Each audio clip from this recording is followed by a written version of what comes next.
Welcome back जी। आप कुछ वक्फे में मैं कह रहा था कि वो हमारी बदकिस्मती वही होती है। फिर आप कहते हैं कि हम मुकाबलेबाजी करते हैं। मकसद हमारा मुकाबलेबाजी थोड़ी, हम तो सिचुएशन बता रहे हैं। पीटीआई के भी हालात पंजाब में अच्छे नहीं हैं। चलो अगर आप इस तरह हेलीकॉप्टरों में सारे जो बड़े बड़े लोग यहाँ पे कुछ पता नहीं होंगे वो करते होंगे, मगर पार्टी के अंदर क्या है आपको पता है। जगीर तरीन साहब फिर एक एक्टिव हुए हैं और उनका अच्छा खासा, वो अब खुद कह रहे हैं, कभी हम खबरें सुनते थे, वो खुद कह रहे हैं कि मैं बंदे मेरे साथ हैं, मैंने उनको अपने जहाज़ों पे बिठाया। तो साउथ पंजाब से एक बहुत बड़ी तादाद उनके साथ है। अलीम खान साहब आपके सीनियर वज़ीर हैं, कोई मुझे बंदा बता दे कि सीनियर वज़ीर है किधर। इसका मतलब है कि पॉलिटिकली दिल उनका पंजाब में नहीं धड़क रहा। ये भी होगी बात। फवाद चौधरी साहब के अगर आप शॉर्ट सुने जो उन्होंने सीएम के बारे में गाहे बगाए देते हैं, तो ऐसे लगता है कि वो उनसे बड़ी उनकी अपोजिशन कोई नहीं है। तो पंजाब में भी 3-4 बंदे सुनने में आ रहा है। गवर्नर साहब वो भी सुनने में आएगा, उन्होंने भी इस्तीफा दिया हुआ बड़ी देर से। नहीं, बड़े काम की बात आ गई। एक तो आपको खबर देता चलो काई साहब, जगीर तरीन साहब के ग्रुप की तादाद में इजाफा हो गया। सुन ले, जगीर तरीन साहब के जो इशाइये दे रहे थे उस ग्रुप में इजाफा हो गया, लेकिन जगीर तरीन साहब ने कहा है खबरदार अभी नाम मेरा ना लेना, आप पे पर्चे हो जाएंगे।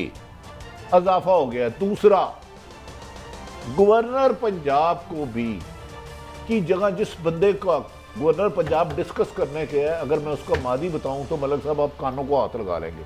लेकिन गवर्नर पंजाब साहब इस वक्त बाहर बैरून मुल्क यूरोप गए हुए हैं। पहले वो अल्लाह ताला ने उन्हें अपने घर बुलाया था, उम्रे की सादत हासिल की। जी हाँ। कुछ लोग जो इमरान खान साहब के नहायत राइट हैंड हैं, उसमें एक बड़ी लंबी कहानी है, फॉरेन फंडिंग का इशू भी आ जाएगा।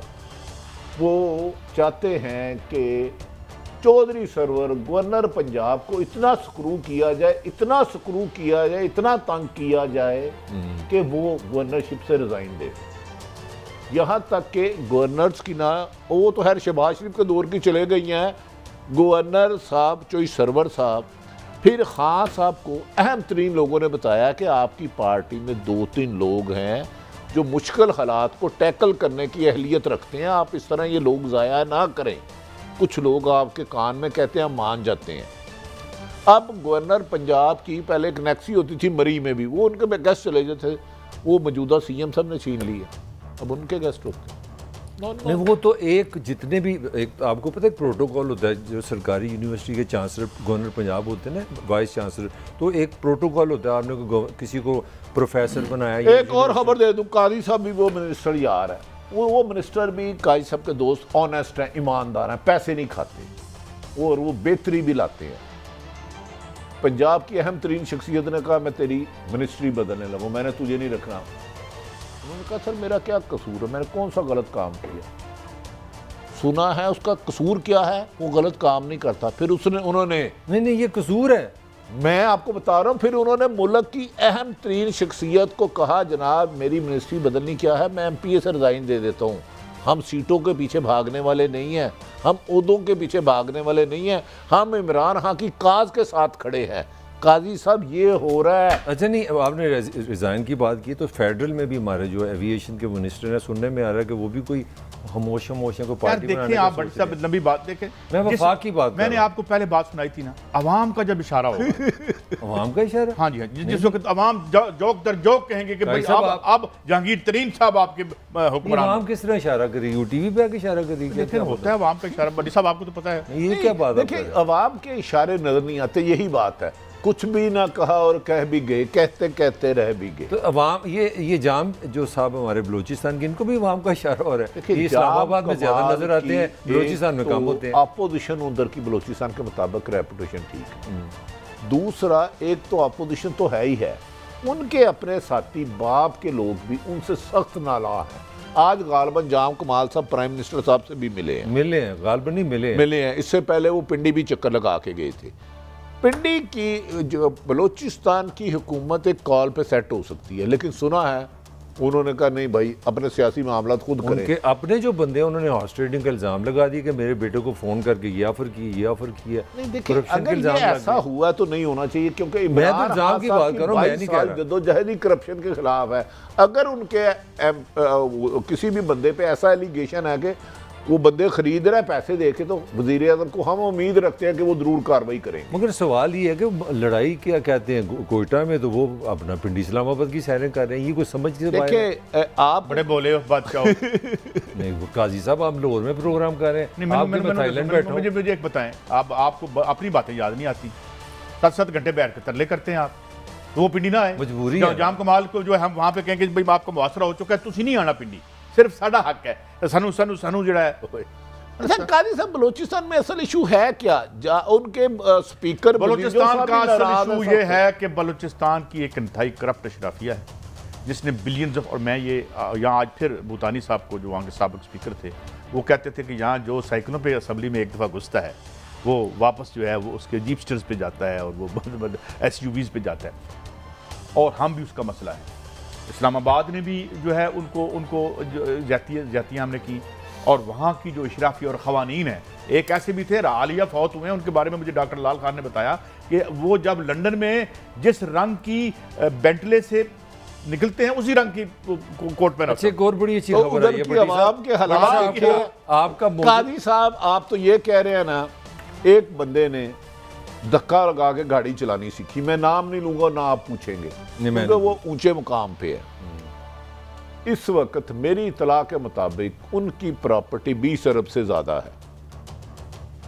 अच्छी खबर आपको सुनाऊं, भट्टी साहब ने आज चूंकि लाइट हो रहा है, नहीं भट्टी साहब नहीं आप लाइटर, क्योंकि देखिए आपके लिए अच्छी खबर है, लोगों को ना हर वक्त हम संजीदा खबरें सुनाते रहते हैं, खबर है आपकी, मीडिया की आज़ादी का फायदा उठाए लोगों को मुस्कुराने का मौका आपने दे। पाकिस्तान के साथ जो जुल्म किया था उसमें आप शामिल है, आपने कहा था जी करप्शन बड़ी बुरी चीज़ है, करप्शन बड़ी बुरी चीज़ है। अच्छी मैं आपको खबर ये देने लगा हूँ कि अपना हमारी नैब ने भी किया कि वाइट कॉलर जो क्राइम है उसकी आप छुट्टी करा दें, तो देखें हमने करप्शन ख़त्म कर दी। और साहब सबसे मज़ेदार बात क्या हुई है, आज जब अपना जरदारी साहब का केस हुआ अदालत में, तो उनके वज़ीर ने क्या कहा, उन्होंने कहा ये नए ऑर्डिनेंस के बाद तो ये तो केस ही नहीं रहता।